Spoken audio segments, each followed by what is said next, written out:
Seorang anak tunggal di Lombok Tengah NTB melaporkan ibunya ke polisi karena menganggap sang ibu merampas sepeda motornya. Laporan ditolak Polres Lombok Tengah, sang anak kemudian berencana melaporkan ke Polda NTB.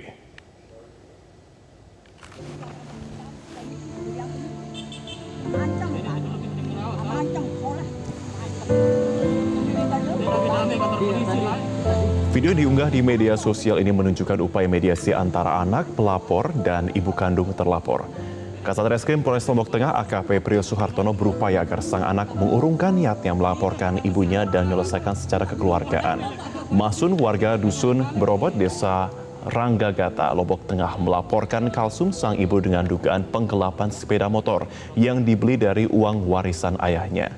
Berdasarkan keterangan sang ibu, motor tersebut sengaja diambilnya karena uang ratusan juta rupiah hasil penjualan tanah waris dikuasai dan dihambur-hamburkan anaknya.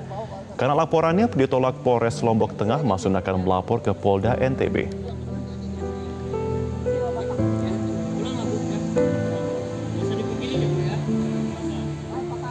Bayangkan seorang anak kandung melaporkan ibunya yang mengandung dan membesarkannya, uang yang bersumber dari warisan dilaporkan. Kami sebagai polisi tidak boleh begitu. Malah sebenarnya AKP Priyo hakikatnya menolong, membantu pelapor itu agar dia tidak bertambah dosanya. Iya, gitu kan? Kita menolong meluruskan pemikiran dia, memberikan pelapor tersebut. Kalau misalnya pelapor ingin melaporkan ke Polda, kita akan tolak. Saat ini kita sudah bergabung bersama dengan Kasat Reskrim Polres Lombok Tengah AKP Priyo Suhartono sebagai mediator seorang warga yang melaporkan ibu kandungnya gara-gara harta warisan. Kita langsung tanyakan, selamat siang Pak Priyo. Jadi kalau untuk perkembangan, kami di Polres kemarin itu hanya menerima laporan, tetapi tidak secara tertulis. Jadi ketika kami menerima laporan, kami langsung memediasikan. Baik. Informasi terkini yang kami dapatkan bahwa sang ibu justru kembali akan melaporkan balik sang anak. Mungkin bisa dikonfirmasi Pak, bagaimana sebenarnya kasus ini Pak? Ya, kalau info yang saya dengar memang si ibu memang kemarin kalau nggak salah melaporkan ke Polda. Nah, tetapi untuk tindak lanjutnya mungkin saya kurang monitor ya. Baik, tapi apa yang membuat hingga pada akhirnya Anda dan juga tim tentunya kemudian menempuh upaya mediasi dari keduanya? Apakah memang ini berdampak sangat besar sekali tentunya? Ya, jadi kalau kami kemarin di Polres itu langsung memediasikan karena ketika kami menerima laporan bahwa seorang anak melaporkan ibunya sendiri, jadi inisiatif kami atau spontanitas kami adalah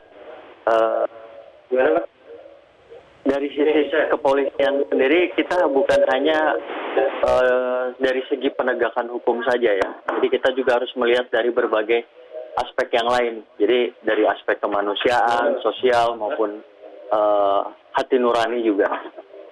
Baik. Tentunya aspek budaya pun juga disebut-sebut menjadi trigger atau menjadi pematik juga hingga akhirnya kemudian menjadi banyak sekali faktor-faktor lain yang membuat hingga akhirnya kasus ini cukup pelik tentunya di sana.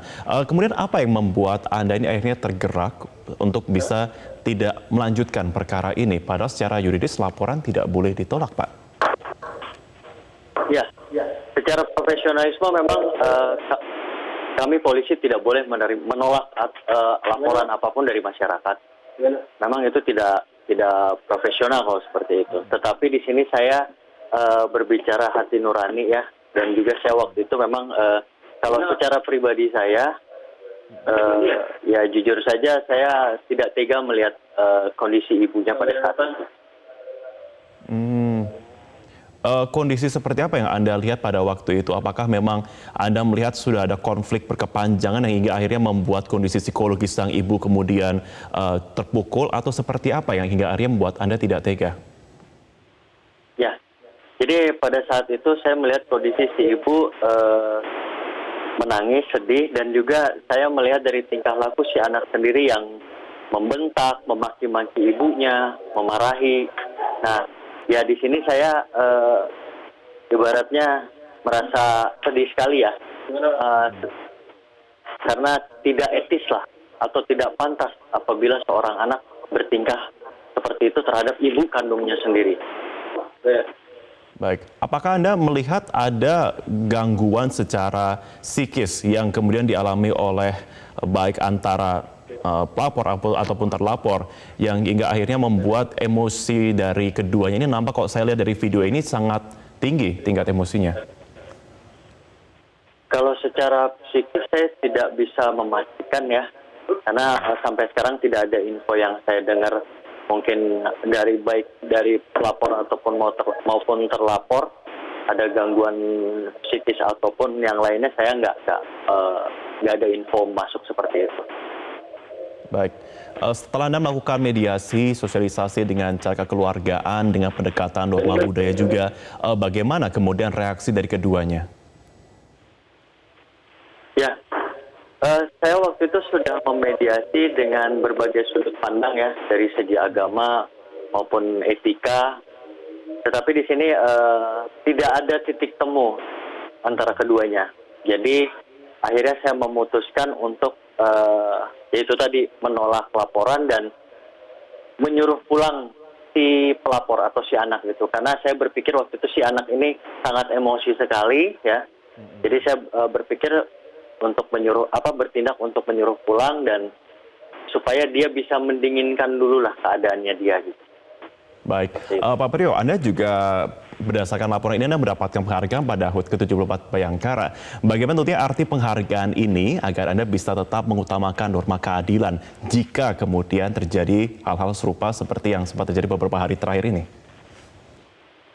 Ya, alhamdulillah dengan diberikannya penghargaan ini mungkin semakin membuat saya untuk kedepannya bahwa saya akan bertindak dalam melaksanakan tugas harus memandang dari berbagai aspek.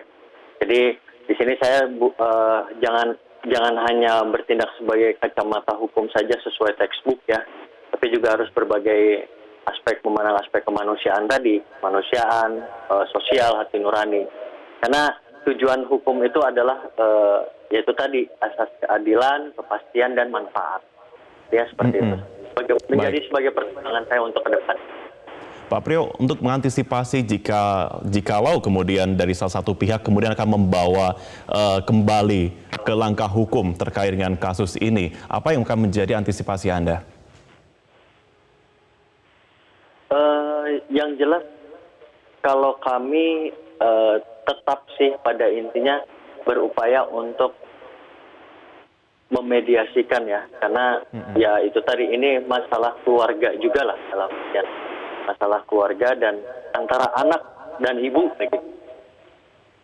Nah, jadi ya kalau untuk antisipasi kami adalah kami mencoba untuk berusaha memediasikan sehingga terjadi perdamaian itu aja. Baik, dalam segi sosial budaya, apakah Anda melihat memang kasus ini baru pertama kali terjadi di daerah tersebut atau memang sudah sempat terjadi beberapa kali dengan kasus serupa? Selama saya bertugas di sini ya baru sekali lah antara anak dan ibu ya, antara anak dan ibu. Tetapi kalau untuk perselisihan keluarga mungkin misalnya dengan keponakan dengan paman atau adik dengan kakak ya pernah terjadi juga sih. Ataupun mungkin seperti KDRT ya sering terjadi kalau. Tapi kalau untuk perselisihan seperti ini anak dan ibu yang berujung pada materi ya mungkin baru ini. Baik, kami harapkan semoga semakin terdapat titik terang terkait dengan kasus ini yang cukup jadi viral di media sosial. Terima kasih AKP Priyo Suhartono sudah bergabung bersama kami di Metro Siang.